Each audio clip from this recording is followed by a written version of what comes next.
I've got some easy knit sewing for you today. This pattern only has 4 pattern pieces. Can be a very stress-free project. If you are newer to sewing, you will enjoy this because you will see exactly how to sew this step by step. Stay tuned. Hi sewing friends, I'm Karina from liftingpinsandneedles.com.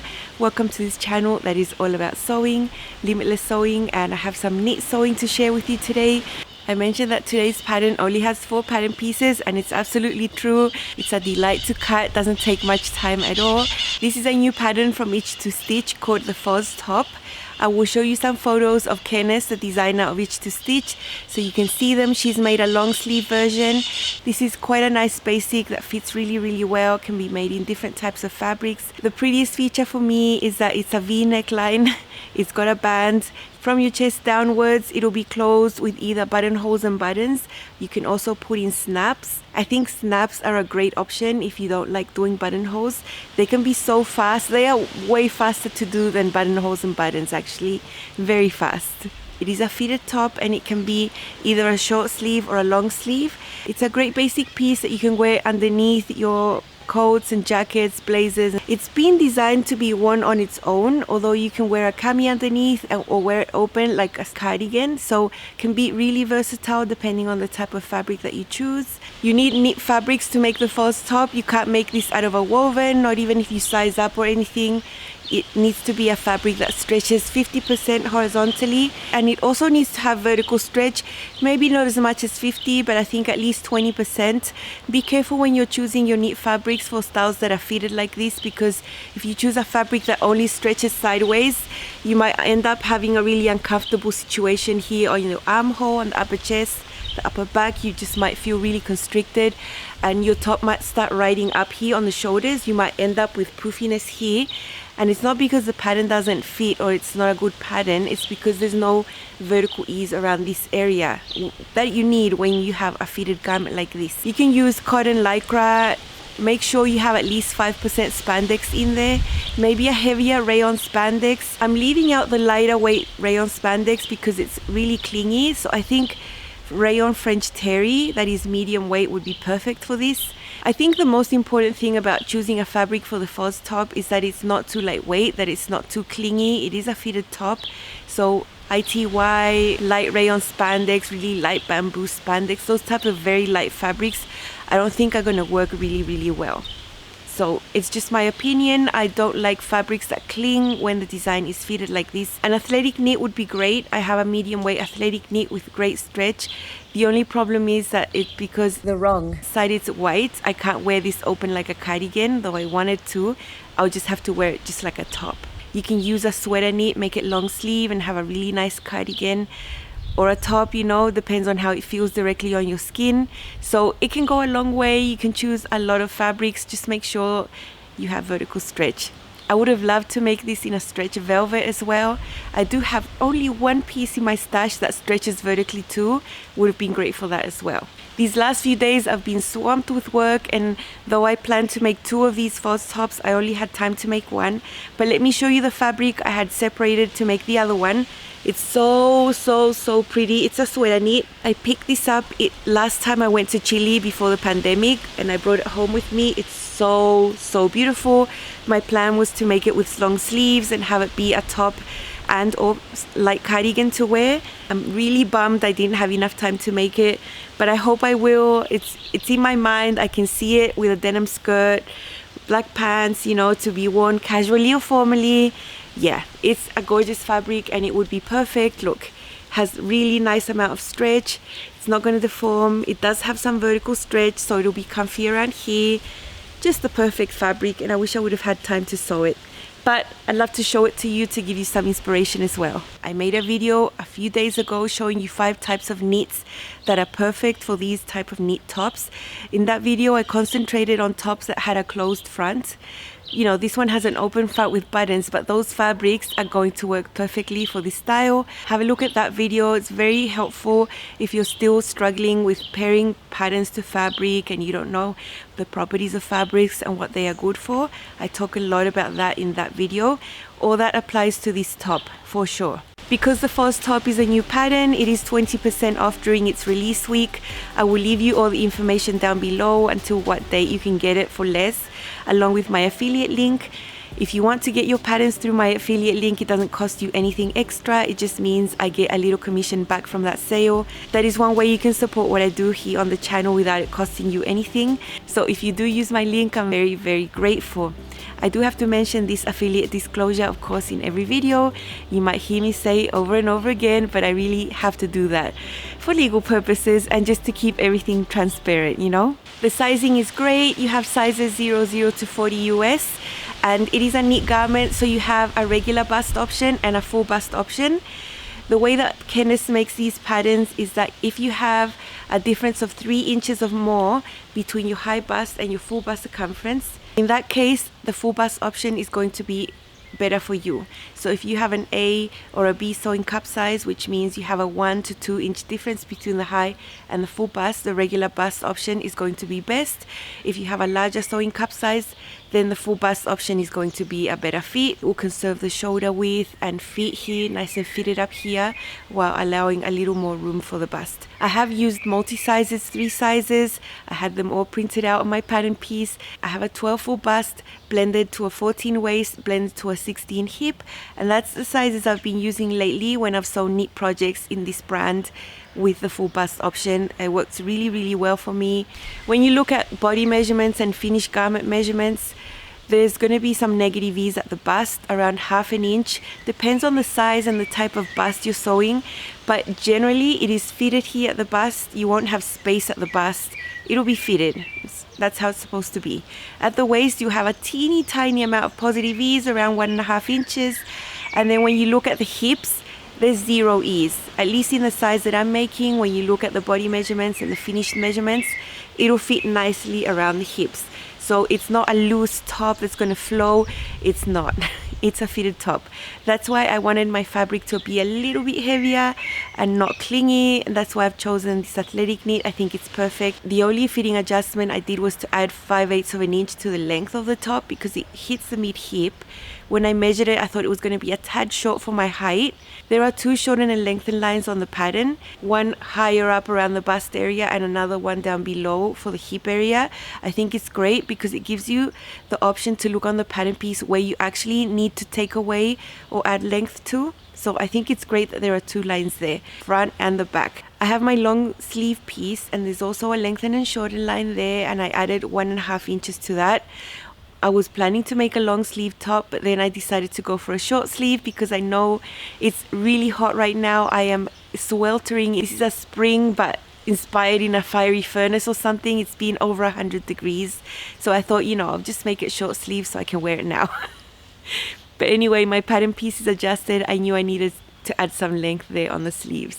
That's all I did, and I was ready to cut out and make this pattern. It took a yard of fabric for my size. You can see a picture. It is a quite wide knit fabric. It's 58 inches wide, and I can fit all my pattern pieces there really nicely with a yard of fabric. With a long sleeve, it'll take more fabric. Of course, if you are sewing larger sizes, it won't take up a yard. I'm just sharing how much it took for me. So if you're sewing a smaller size than me, you can certainly make the short sleeve top in a yard. Let's hop into the sewing because it is a simple design, and I know a lot of you who come visit me on my channel are just starting to sew. I know this because of the comments. I have taken the time to film the whole thing for you. If you are more advanced in sewing, you are welcome to skip ahead, although you might pick up some tricks along the way as well. I even show you how to put on snaps if you want to try doing that. I will leave you linked down below the type of tool I'm using. It's very common, very cheap. You can find it on Amazon. It's just very easy to use. If you don't have any tools or snaps, you might consider getting one. It is a good investment. It's very, very cheap, and then you can put snaps on everywhere. You don't have to do buttons and buttonholes.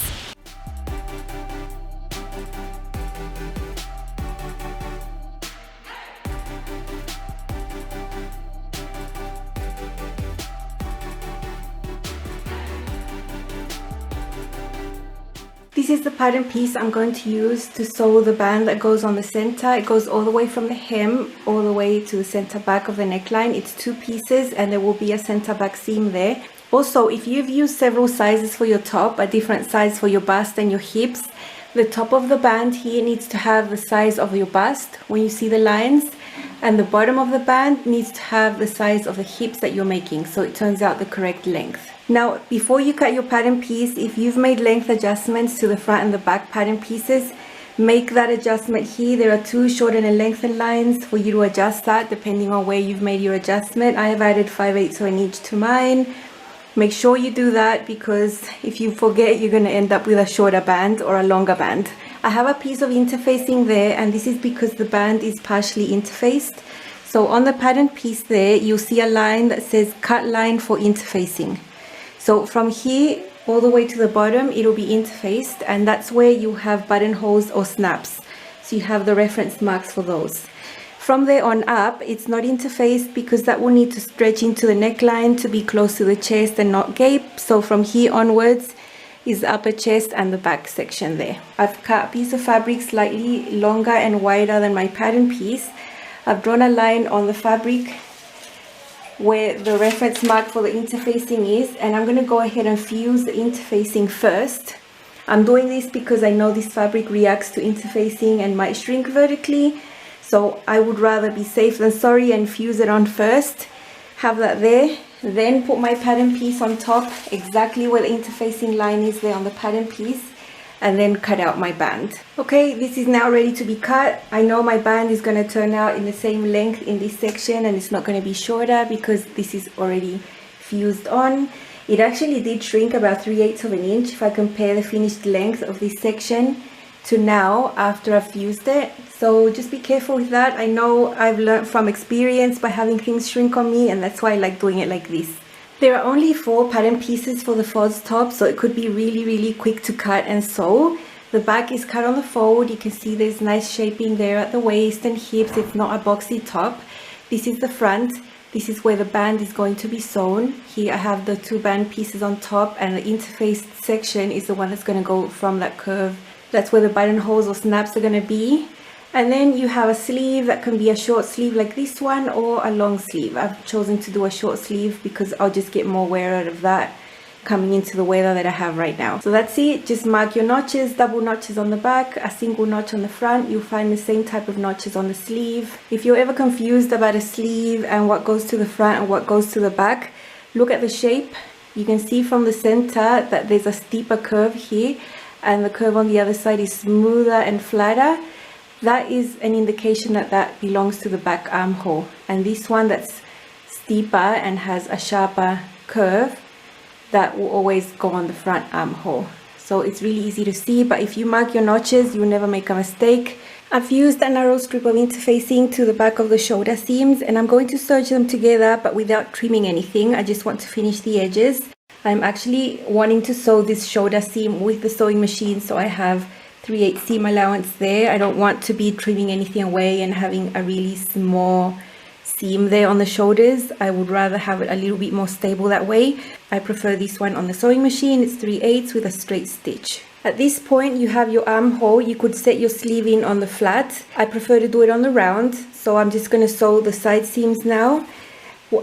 After sewing both of the side seams, I'll be able to sew my sleeve in on the round. Then we need to hem the top, because it needs to be hemmed before applying the band. So the band is sort of one of the last steps.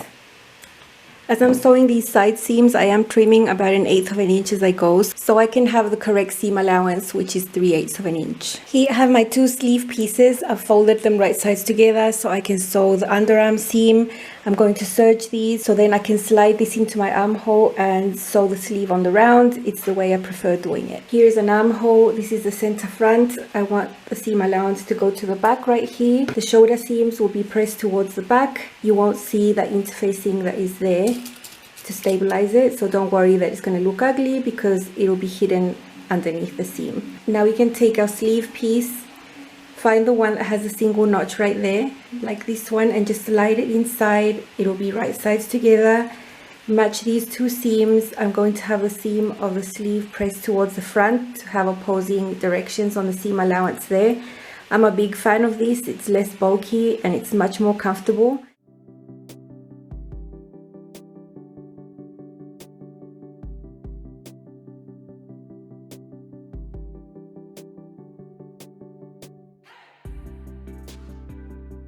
Match the shoulder seam to the single notch on the sleeve that's inside. And then you have your double notch on the armhole that's going to match the double notch on the sleeve. For those of you wondering why I don't like to set my sleeves in on the flat, it's something I do for wovens and for knits. I think having a round seam makes it a dominant seam, totally independent from the side seams. Means that when you move, you can move your arms up and down and the whole side seam isn't going to come up with you. That's something that could happen when you just have one whole seam that includes the side and the sleeve. That is my reasoning why I don't like to set in sleeves on the flat. But you can if you want to. For sure it's easier and faster. At this point our faux top looks really put together. Side seam, sleeves are in, everything like that. We have a raw neckline still. But before we sew in the band, we need to finish the hem. So I folded up my hem. The hem allowance is 3/4 of an inch. I used my seam gauge to measure this really accurately. It is a curved shape, so I didn't really want to eyeball that, so I measured it all the way along. I'll twin needle that, and the only way I like to do it is by hand basting that first. You can see some hand sewing. That way I can sew on the right side of the fabric and I know what's folded underneath is not going to move. I have also hand basted the hems of my sleeves. Nothing really special about a twin needle. It's just 2 needles. At the bottom you just have your regular bobbin. At the back it'll form a type of zigzag stitch. So this is a type of stitch that allows stretch and is perfect for knit hems. For my specific machine, longer stitch length works best, 3.5. Another thing I can say about hemming knits, don't pull on the fabric, just guide the fabric along, let the feed dogs do their thing. When you start pulling on your fabric, you might get a wavy hem. This is pretty neat. I'm very happy with that. Just whip out the basting stitch. I never regret it. And this is a hem that allows stretch. Very neat on the other side. Looks like a cover stitch, but it's not. I'll repeat on the other sleeve, and now I'm just sewing the curved hem at the bottom. Once that is sewn, I can go ahead and start putting the band on the center. The hem allowance is 3/4 of an inch, but I'm guiding the fold of my fabric against 5/8, so I have a little bit left over underneath.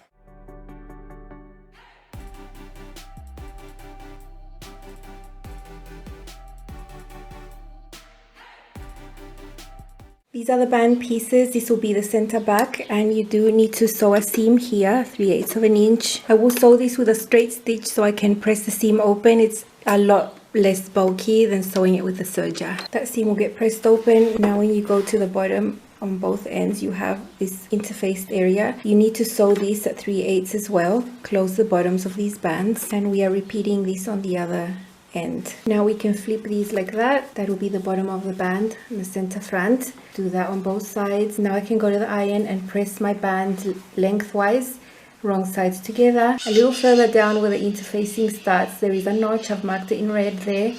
And along here you'll see that notch and that one. I have drawn these with a permanent ink pen, just because I want those marks to stay there when I press this. This is the back neckline. I have a pin marking the center back, and I have my band that's already been pressed. I'm going to find the center back where that seam is and just put these right sides together with the neckline here. Beyond the shoulder seam, there's a little notch right there coming off towards the front of the garment, and you find a little notch inside your band. Find that and match it. The notch on the band doesn't match the shoulder seams. It's a little offset to the front right there. You can see that the band is slightly shorter than the neckline there, and you'll need to stretch it to fit, and that's what's going to keep the band close to your neck and not gaping. Down the front you'll find another little notch, and on your band you will also find one just after that interfacing started right there. And then we go down the center front. Remember, this has already been hemmed. The rest of the band will have the exact same length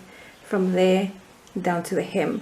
This is an area where you need to be super careful that they match exactly. So I'll go ahead and pin the whole band. I have the neckband pinned all along right there. I've decided I'm going to sew this one with the sewing machine at 3/8 seam allowance.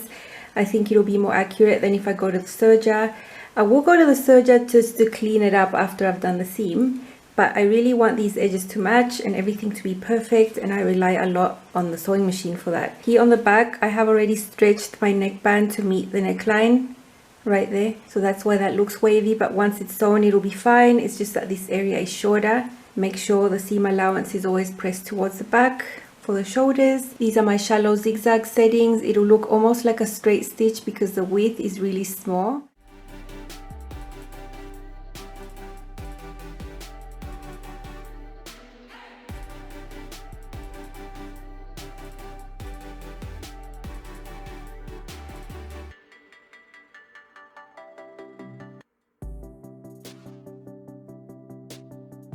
This is what I wanted. I wanted these to be really, really nice and flush against each other. I didn't want one higher than the other.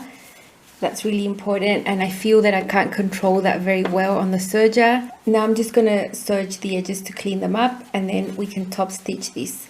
I'll be edge stitching just with a regular straight stitch.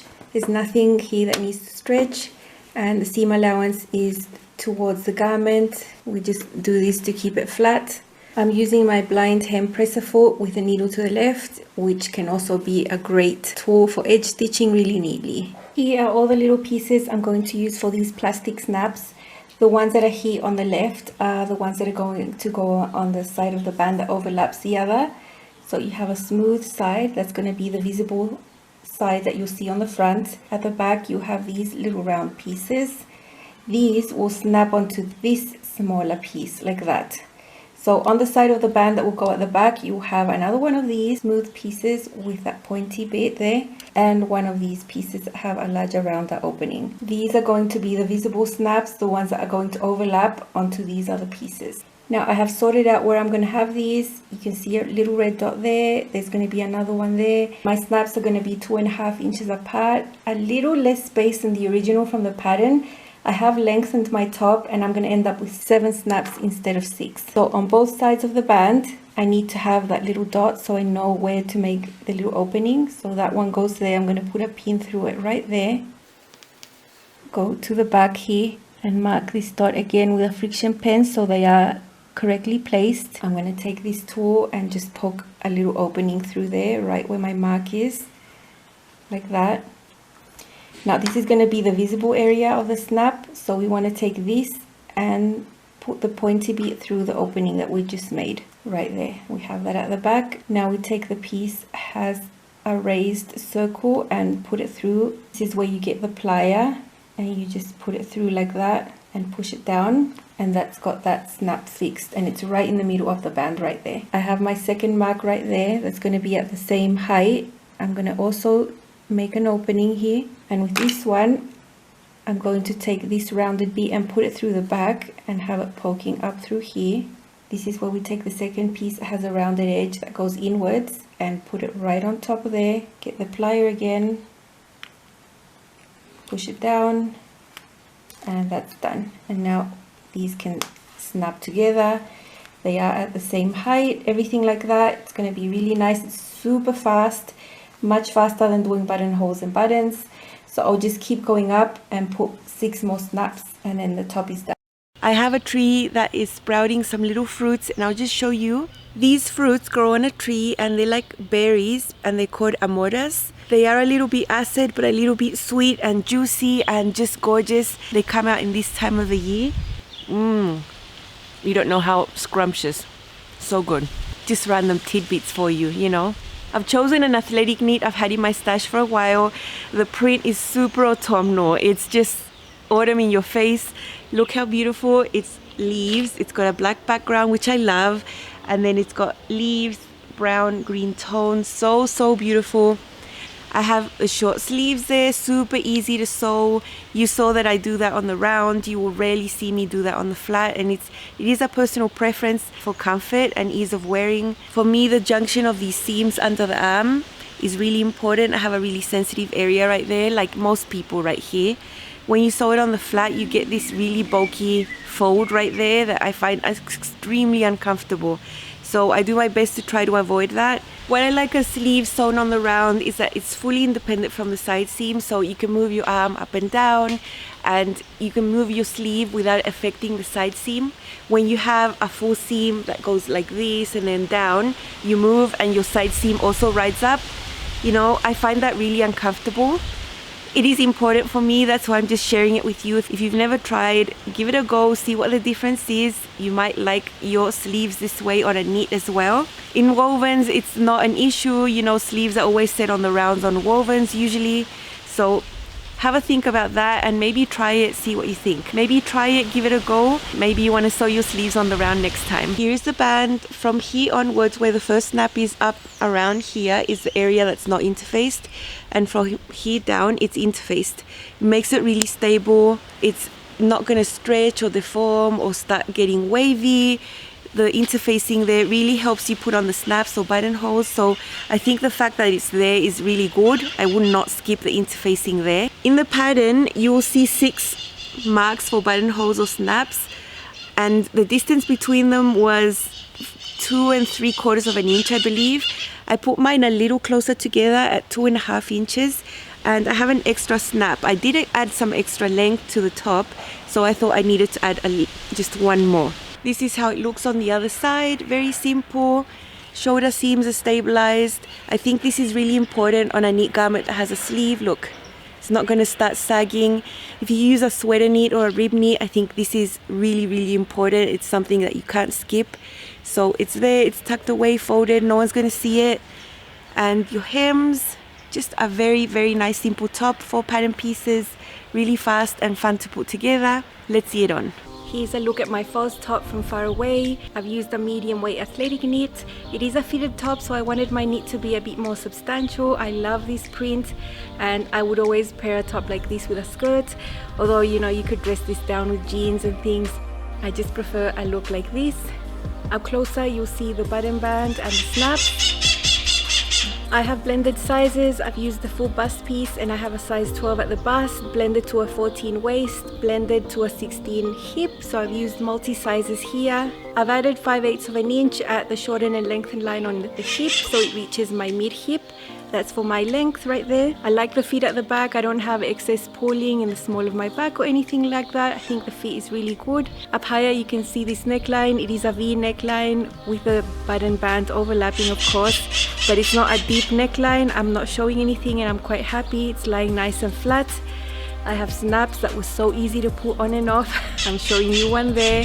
And up closer, you can see the fit of this neckline. I have some edge stitching on the edge of the band to keep it nice and flat. I have chosen a short sleeve for this opportunity. There is a long sleeve option as well. It's a really lovely knit top with a great fit. I love the full bust option. It works for my body amazingly. And I think you could have a lot of fun with different types of knits for this. You can also wear this open like a cardigan, although I won't be doing that because the wrong side of my fabric is white, so I wouldn't really want that to show. I think it's a great versatile pattern.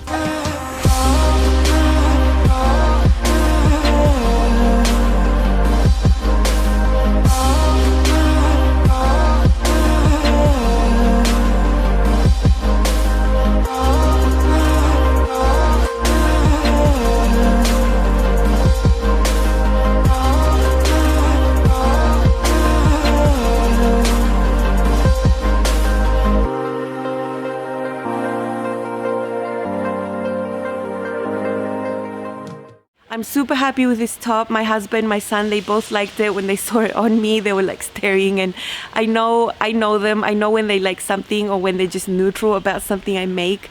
I show them everything I make, and they see me go outside and take photos. So I'm always happy when I make something that they also like a bit more than other things as well. What I like about patterns from Each to Stitch is that even though you have a relatively simple garment compared to the coat I've shown you a few days ago, you know, nothing is skipped. Everything is so perfect. The grading, the drafting, all the notches you find in there, all the techniques, you don't skip anything. And I think they're just really high quality patterns that fit really amazingly.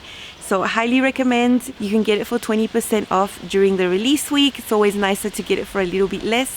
I have my affiliate link down below in the description box if you'd like to use it. And that is all from me now. I will see you again very soon with more sewing. Have a great day. Bye.